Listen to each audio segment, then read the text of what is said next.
Tonight, bracing for impact, the major tropical system that could become a dangerous hurricane. Several states on alert. Authorities warn the Mississippi River has never been this high, with 20 inches of rain now coming.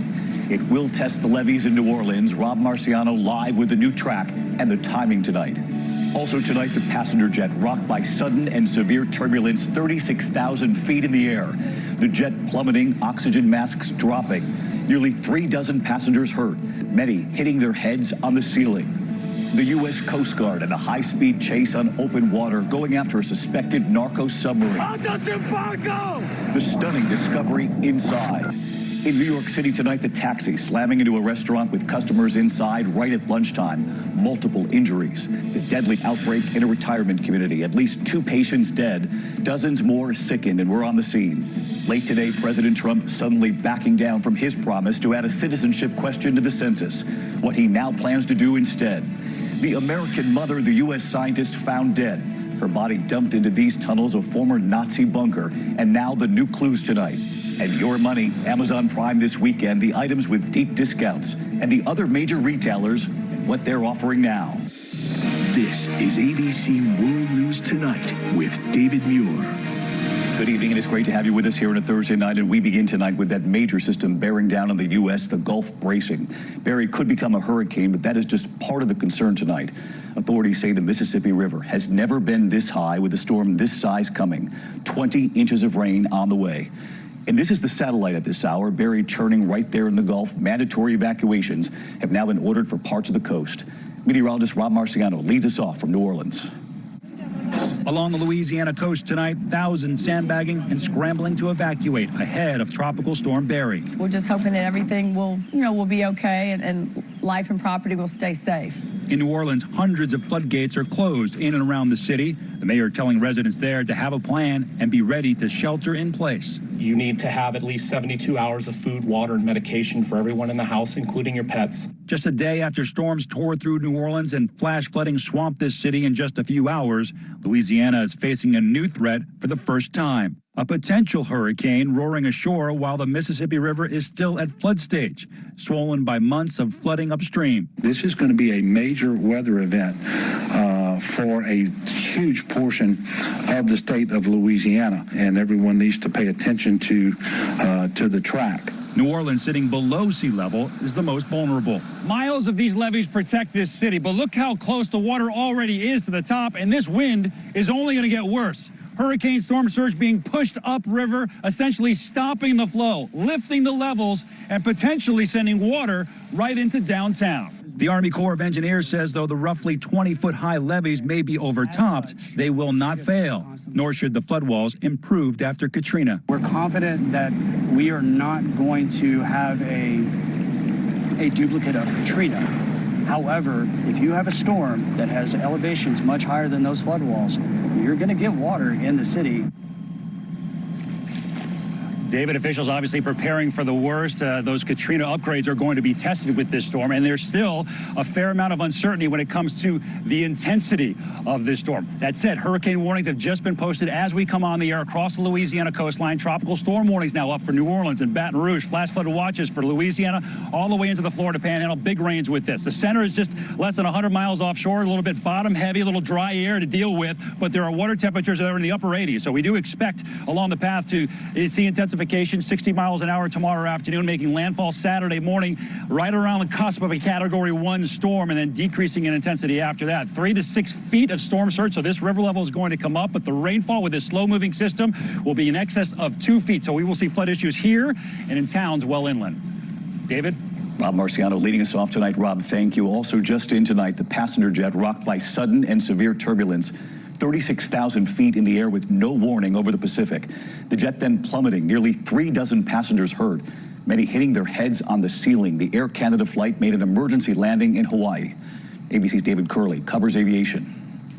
Oxygen mask dangling in the Boeing 777 right after that severe turbulence. Half the cabin didn't have seatbelts on, and there was no warning, and then half of them, their head hit the roof. The Air Canada jet had left Vancouver for Sydney, and halfway over the Pacific, the pilots turned on the fasten seatbelt lights. But before people even had time to get back to their seats, the plane just dropped and everybody hit the floor or hit the roof. Everyone's head in the plane who wasn't wearing a seatbelt just hit the roof like a jack in a box. It's pretty scary to see.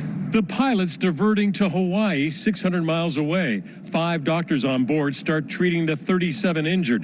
There were 284 people on board. It was like a scene from a movie, like the worst possible scenario you can think of, where you see a movie where planes are going to crash. It was like that. It was just like people went whack straight up in the air, and then from there, the mask came down, people were screaming, kids were crying. Charlie 9er will be engaged in medical personnel. Turbulence can hit with little or no warning. This is one of the most severe cases from just last month. A flight attendant picking up glasses over Europe when she and her cart are thrown to the ceiling. The airline says she was not injured. In the U.S., these turbulence events happen nearly 30 times a year, injuring more than 80 people. Word from Hawaii tonight that among those who were injured, some hurt seriously. Got us out of a very traumatic experience, but I'm glad we're here anyway. Of the 37 injured, Hawaiian officials tell us that 30 of them were taken to the hospital. 9 had injuries that were described as serious. David?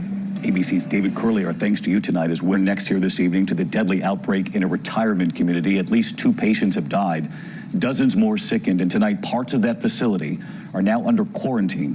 ABC's Kira Phillips is on the scene. Tonight, a deadly outbreak in Virginia. 2 deaths and dozens of residents sickened by a respiratory illness here at the Green Spring Retirement Community. For a respiratory outbreak to occur in July would certainly not be as likely as for it to occur during the winter. In just the past 11 days, 54 people have become ill, symptoms ranging from a bad cough to pneumonia. No promising leads on how the sudden illness broke out, but in a statement from the retirement facility, it says it has taken all necessary measures to fully implement proven infection prevention and control strategies. David, health officials are testing patient swabs, hoping to figure out what this virus or bacteria is. Meanwhile, sick residents have been quarantined to their rooms. New residents are not being admitted, and all staff are wearing masks and protective gloves until test results bring about answers. David? Kira Phillips tonight. Kira, thank you. There is also a breaking headline from the White House tonight. President Trump now backing down on his demand that a citizenship question be added to the census. But what the president is now planning. Here's our chief White House correspondent, Jonathan Karl. After weeks of vowing to fight and win in the courts, today President Trump backed down, saying the census will not include the question, are you a U.S. citizen?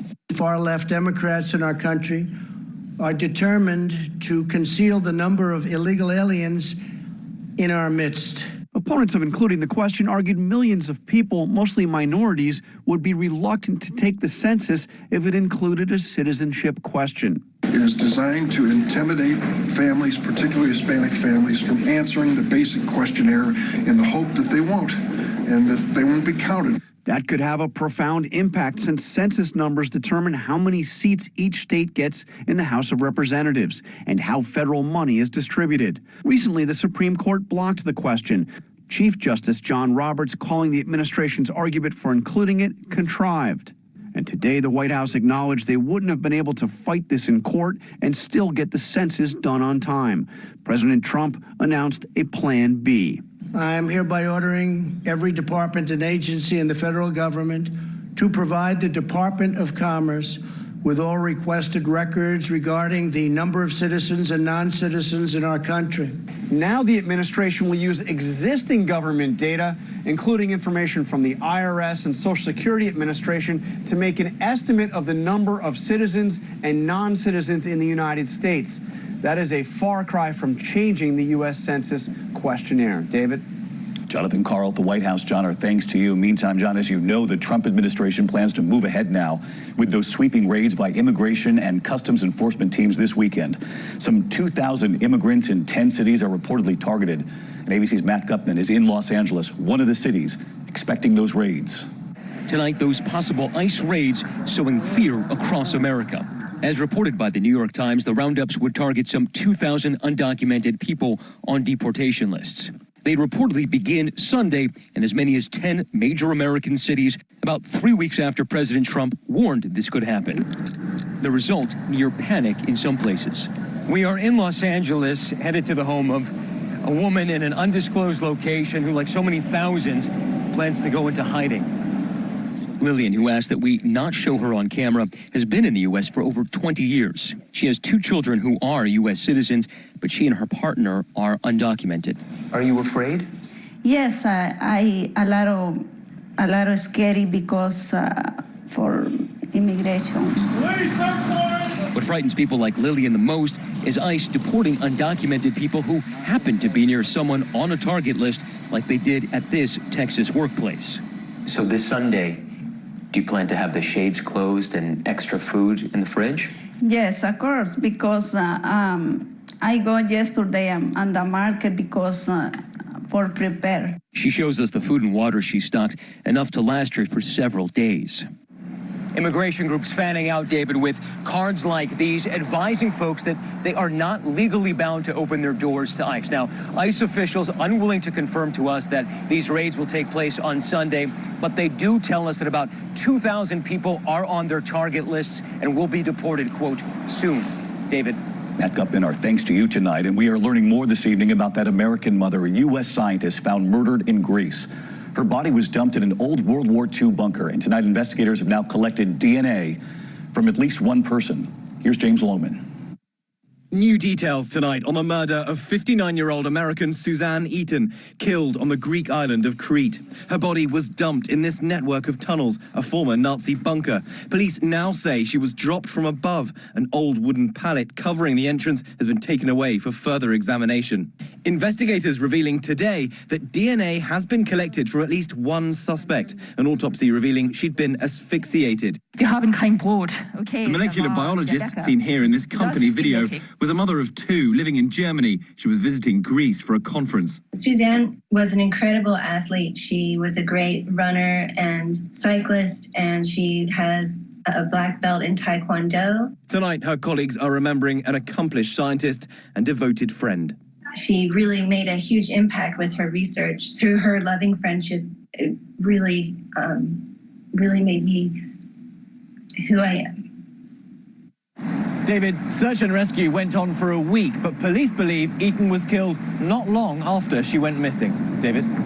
James Longman tonight. James, thank you. There is news tonight on Jeffrey Epstein, charged with sex trafficking. His attorneys have now proposed a set of bail conditions that they hope will allow him to get out of jail, proposing Epstein serve home detention, be monitored electronically, and put up a bond secured in part by his $77 million Manhattan mansion.